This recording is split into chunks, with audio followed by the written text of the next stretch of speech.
Você aí sabe o que é o sedentarismo? Acho que quase todo mundo sabe, né? Que riscos à saúde ele pode trazer? Deixar o esqueleto parado pode provocar muitas doenças, viu? Atualmente o sedentarismo é considerado um problema de saúde pública e muitos profissionais da área apontam que esse também é o mal do século. E a gente vai entender um pouco mais sobre esse assunto com a doutora Juliana Carneiro, professora da Faculdade de Educação Física e Dança da Universidade Federal de Goiás. Bom dia, Juliana, seja bem-vinda, viu? Obrigada pelo seu tempo aqui com a gente. Bom dia a todos que estão nos assistindo.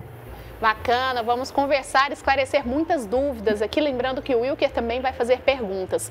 Juliana, vamos começar explicando o que realmente é o sedentarismo, porque tem gente que tem dúvida. É realmente aquela pessoa que não pratica atividade física ou é só aquela que fica muito paradinha e que é considerada uma pessoa sedentária? As principais instituições de saúde têm um critério para isso, né? Geralmente tem um mínimo de atividade física semanal que é intencionado para nós termos as principais adaptações em relação aos benefícios do exercício. Então, o American College, que é o Colégio Americano de Medicina do Esporte, ele preconiza aí um mínimo de 150 minutos de atividade física semanal, né, por semana. Então, quem está abaixo disso não tem os benefícios, né, que o exercício pode proporcionar. Então, são pessoas sedentárias. Eu preciso dessa atividade física de forma regular, semanalmente, né? E o sedentarismo realmente é um fator de risco importantíssimo, né? E está tremendamente associado ao aumento da mortalidade, ao aumento das principais doenças crônicas degenerativas que nós temos hoje, principalmente as doenças cardiovasculares também. Oi, Juliana, bom dia para você, viu? Eu queria que você explicasse para a gente quais são os primeiros sinais que o nosso corpo dá de que estamos precisando praticar mais atividades físicas. Sim, isso é bastante importante, porque hoje em dia, né, com o sedentarismo tão prevalente, assim, a gente tem dados aí do Vigitel que 45%, né, dos brasileiros são sedentários, ou seja, não atinge esse mínimo de atividade física. Então, quando o corpo começa a apresentar sinais e sintomas já de algumas doenças crônicas degenerativas ou doenças não transmissíveis, né, como, por exemplo, sobrepeso, obesidade, problemas articulares, problemas metabólicos, né, relacionado, por exemplo, à resistência da insulina, né, relacionado ao aumento da glicose sanguínea, né, então a gente tem problemas aí, ou problemas até cardíacos, como aumento da pressão arterial, né, todo esse contexto, né, de sinais de doenças, é um sinal de alerta que a gente tem que mudar o nosso estilo de vida, que a gente tem que alterar a nossa forma de viver, retirar da nossa vida os fatores de risco que podem levar a essas doenças e que aumentam a mortalidade, por exemplo, o sedentarismo, né, a obesidade, álcool, a ingestão alta de sal e etc, etc. Bacana. Juliana, agora o sedentarismo ele acomete crianças, jovens e adultos? São todas as faixas etárias aí que podem ser pessoas sedentárias? Infelizmente, né? Infelizmente hoje, ainda mais agora com a pandemia, a gente tem aí muitas crianças que estão se tornando obesas, já estão obesas, que estão hipertensas, né? Crianças hipertensas, crianças pré-diabéticas, a gente tem isso bastante na nossa sociedade como um todo, né? E isso também acomete nos idosos, nas pessoas adultas em geral, com as próprias nossas práticas do dia a dia, que são bastante sedentárias, né? Ficar sentado o dia todo, né? No trabalho. Antigamente, Juliana, era muito natural, né, que as crianças fizessem exercícios ali. Elas faziam exercício o dia inteiro ali nas brincadeiras. Hoje, elas ficam mais tempo no sofá, ficam mais tempo dentro de casa. Como que os pais podem estimular a prática de exercícios físicos aí entre as crianças e entre os adolescentes também? Hoje em dia, a gente tem aí o agravamento pela questão das telas, né? Hoje em dia, as crianças ficam muito em iPad, celular, e TV, e etc. E aí, é muito importante os estímulos.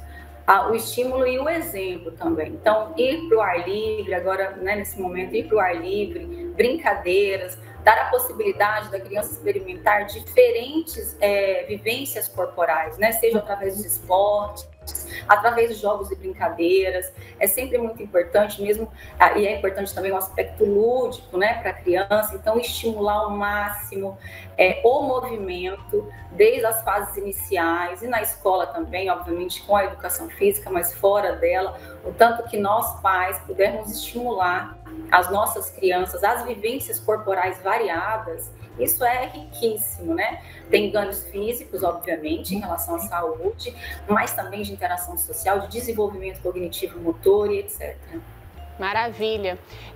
Juliana, agora, falando sobre essas tecnologias aí, tem alguma forma de usar essa tecnologia a favor da saúde, ou seja, usar algum tipo de aplicativo, se beneficiar, né, desse meio tecnológico aí tão avançado para se exercitar? Sim, eu acho que o primeiro fator, e é muito importante, é a tecnologia pode nos ajudar a trazer conhecimento sobre o que é ter saúde, como fazer para ter saúde. Então, usar a tecnologia para a gente ir atrás de informações corretas, né, científicas sobre isso. Vou dar um exemplo, por exemplo, no emagrecimento, né, o que fazer e como fazer para emagrecer, quais são os alimentos saudáveis, como é que faz exercício de forma saudável, tudo isso, trazer esse conhecimento. Eu acho que isso enriquece, isso empodera, né? Então, esse é um primeiro fator.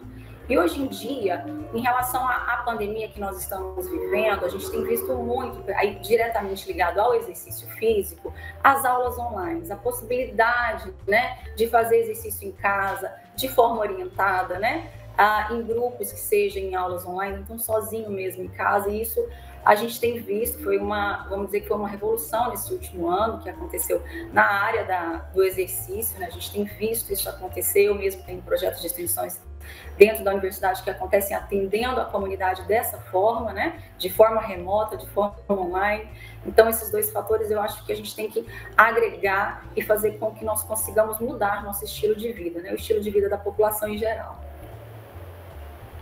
A gente já falou um pouco aí sobre crianças, sobre adolescentes, agora eu queria ir para outra ponta. No caso dos idosos, eles também estão se exercitando menos agora durante a pandemia. No caso deles, também é muito importante essa prática de exercícios? Sim, os idosos, né, o próprio processo de envelhecimento, ele tem efeitos deletérios em todo o organismo, na capacidade funcional de todo o organismo, né? Seja no sistema cardiovascular, seja no sistema musculoesquelético e até na saúde mental. Então, por exemplo, os idosos, eles, com o decorrer do tempo, né, nós vamos perdendo massa muscular, nós vamos perdendo força muscular. Isso incide diretamente na nossa capacidade física funcional, que seria a nossa capacidade de realizar nossas atividades diárias, atividades de sentar e levantar, atividades de caminhar, de realizar nossas atividades de socialização. Então, para os idosos, né, que já vão ser acometidos por doenças do envelhecimento, é muito importante. Os idosos, eles vão pouco às academias, eles acham que a academia ainda não é um espaço para eles. Então, estimular a prática agora, nesse momento, é mais importante ainda, né? Porque todo o nosso sistema, ele vai se deteriorando com o envelhecimento, o sistema físico, que eu estou falando principalmente.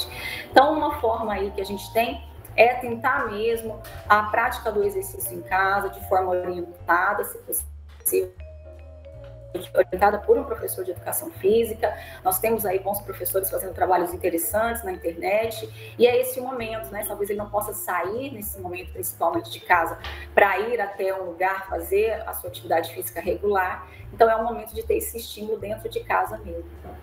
Juliana, quando a gente pensa aí nos exercícios físicos, né, a gente já pensa ali na boa forma, né, em ficar bem, né, combater a obesidade, enfim. Mas em relação àqueles benefícios mentais, eles são muitos também, né, e muitas pessoas até esquecem deles, né?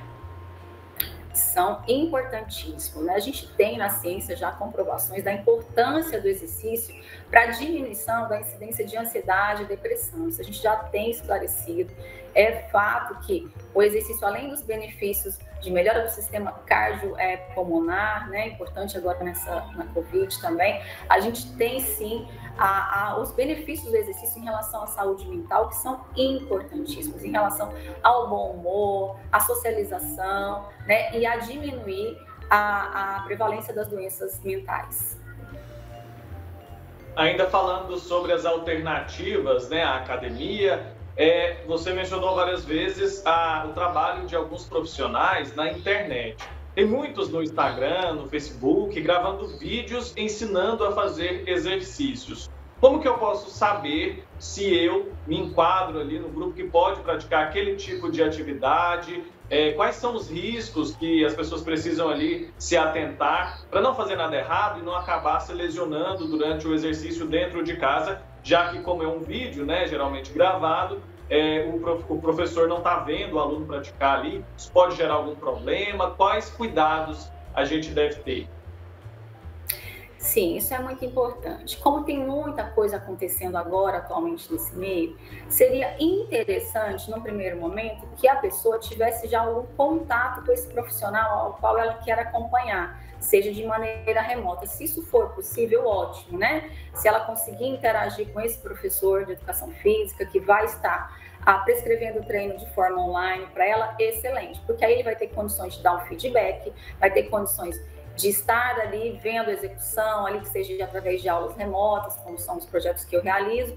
Isso traz uma segurança maior, porque mesmo de forma remota, a gente tem ali o professor conhecendo, fazendo perguntas, entendendo a individualidade, que é um fator muito importante, entendendo a individualidade de cada um, né? Corrigindo, executando. Agora, a gente sabe também que hoje a gente tem muita coisa no Instagram, as pessoas vão pegando ali aleatoriamente, né, e vão fazendo. Para essas pessoas, né, que estão fazendo isso, que é uma tentativa de se mover, eu também acho extremamente válido, e a gente pode ter alguns critérios para ela se sentir mais segura.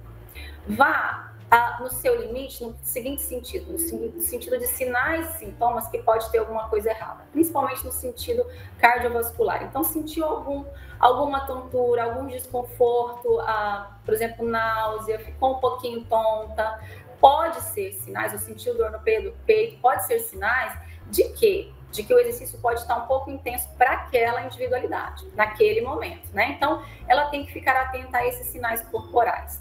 Dor muscular tardia ao exercício, ou seja, dor muscular no outro dia, isso vai acontecer, é provável que aconteça até gerar uma adaptação aí ao longo dos dias. Mas sinais que a gente tem que estar olhando são esses, né? Vai indo a partir das suas possibilidades, sentir o corpo é muito importante. A gente tem aí na educação física a escala de Borg, que fala de 1 a 10, é o quanto você está fazendo esse exercício intenso. Mantenha ali um 5 de intensidade de exercício, então 5 seria um exercício difícil, não precisa chegar muito difícil. Então vá sentindo o seu corpo, aprenda a usar isso, e aos pouquinhos isso vai podendo, a pessoa mesmo vai se sentindo bem para ir progredindo, né? Certo. Juliana, lá no comecinho da entrevista você disse aí da quantidade mínima de atividade para que a pessoa não seja considerada sedentária, né? E qual que é o ideal da prática de exercício aí? Fala pra gente aí quantos dias por semana, quanto tempo a pessoa deve fazer essa prática, dê dicas aí para a pessoa que queira começar principalmente, né? Porque aqui nós estamos falando do sedentarismo, então a gente quer ajudar a pessoa a sair dessa situação, né? Para quem quer sair, qual a quantidade recomendada aí por semana? Isso, eu acho que a pessoa tem que primeiro achar alguma coisa que dê prazer, alguma atividade que ela queira fazer regularmente. Em relação ao volume, que eu falo dias de treinamento, ela até poderia fazer todos os dias se ela tivesse tempo, se ela tivesse dedicação e quisesse fazer isso. Mas o mínimo aí de 2 a 3 vezes é importante e não precisa ser um volume grande. A gente fala muito de quantidade, ficar hora fazendo exercício. Eu acho que a gente tem que fazer o exercício de forma regular, isso é muito importante, mesmo que seja por pouco tempo, mas naquele pouco tempo eu faça realmente efetivamente, ou seja, eu sinto que eu estou numa intensidade, que chegou ali no meu difícil, foi efetivo para mim. Então, todo indivíduo ele pode chegar a ter essa consciência corporal de sentir, não, hoje eu fiz um exercício que foi funcional para mim, isso é muito importante. Então, às vezes não é fazer 1 a 2 horas por dia, mas se fizer 20 minutos, mas 20 minutos que foi efetivo, tá extremamente bom, tá ideal, inclusive. Então, ter a regularidade é muito importante, tá? Não precisa fazer volumes extensos, 2 horas de exercício de forma alguma, pode picar isso daí e fazer com que o corpo trabalhe, que seja um pouquinho, pelo menos, intenso. São dicas simples, né, Juliana? Olha, a gente tem, né, recentemente visto aí que praticar exercícios virou moda, né? Muita gente postando, falando aquele famoso tá pago na academia. por que que mesmo assim a gente ouve muitos profissionais dizendo que o sedentarismo é o mal do século? É algo sério? É isso? Mal do século. Ah, sim. Então, então vamos trazer dados epidemiológicos aí para entender um pouquinho esse contexto, né? Então, como eu disse, a gente tem dados aí de 2019 do Vigitel, né, por inquérito de telefone aqui no Brasil, dizendo que quase 45% da população adulta não atinge esse mínimo de atividade física, né? Esses 150 minutos por semana. Isso é muito grave. Por quê? Porque o sedentarismo ele é um dos 10 principais fatores de risco para a mortalidade global. Então, em um ano, geralmente, a gente tem mais de 3 milhões e 200 mortes por sedentarismo. Então, o sedentarismo mata, né? Além disso, para todas as doenças não transmissíveis aí, a gente tem, exemplo, os diabéticos, os hipertensos, se perguntarmos para essas pessoas, eles também são sedentários. Então, o sedentarismo, ele é um fator de risco que está presente nas principais doenças não transmissíveis, o diabetes, a hipertensão, as outras doenças cardiovasculares, o câncer e etc. Então, é realmente o mal do século. É fato, né, Juliana? E diz pra gente aqui sobre o projeto, né, que você tinha aí para a comunidade. Como é que tá agora esse projeto seu aí de extensão, com esse distanciamento, né, que dura mais de um ano já? Fala um pouquinho desse projeto pra gente, Juliana. Isso, na Universidade Federal, particularmente lá na Faculdade de Educação Física, a faculdade ela é uma faculdade bastante extensionista, ou seja, a faculdade oferece a prática de diferentes modalidades de exercício físico para a comunidade em geral. Geralmente idosos e pessoas com necessidades, elas não pagam, né? Quem pode pagar, paga uma taxa por semestre que é irrisória, em torno de R$70, algo assim. Então, tem várias modalidades, tá? Não só os meus projetos, mas tem várias modalidades que são oferecidas pela faculdade. E agora, nesse contexto remoto, algumas dessas modalidades deixaram de ser trabalhadas, por exemplo, as aquáticas, né? Não tem como ter, e outros projetos continuaram, como, por exemplo, o meu. Então, eu tenho projetos que desenvolvem atividades, modalidades, por exemplo, pilates, treinamento funcional, o treinamento intervalado aeróbio, né, que é uma modalidade que a gente faz exercício aeróbio para melhorar o funcionamento cardiorrespiratório, etc. Isso está acontecendo de forma remota. Então, as pessoas se inscrevem, né, nesses projetos, né? E as aulas são de 2 a 3 vezes por semana, com o professor de educação física, via alguma plataforma de videoconferência, e a gente reúne esse grupo de pessoas para se exercitar em algumas modalidades. Atualmente, esse projeto ainda vai acontecer a inscrição desse ano, a gente não recebeu as inscrições desse ano, a Faculdade de Educação Física ainda vai providenciar. Nós iremos começar aí no próximo mês, porque teve um atraso no semestre da UFG. O ano passado ele foi remoto, eu consegui acompanhar essas pessoas, nós fizemos de abril até dezembro de forma remota. Bacana. Tem mais pergunta, Wilker? Não, tudo esclarecido. Tá, eu tenho mais uma pergunta, Juliana. Você desenvolveu também um projeto de pesquisa mostrando aí os benefícios dos exercícios físicos na hipertensão e nas doenças do coração. Fala um pouco mais sobre essa pesquisa e o resultado, principalmente, né? Bom, falar resumidamente, foi o meu projeto de doutorado, foi feito ali na Liga de Hipertensão, no Hospital das Clínicas.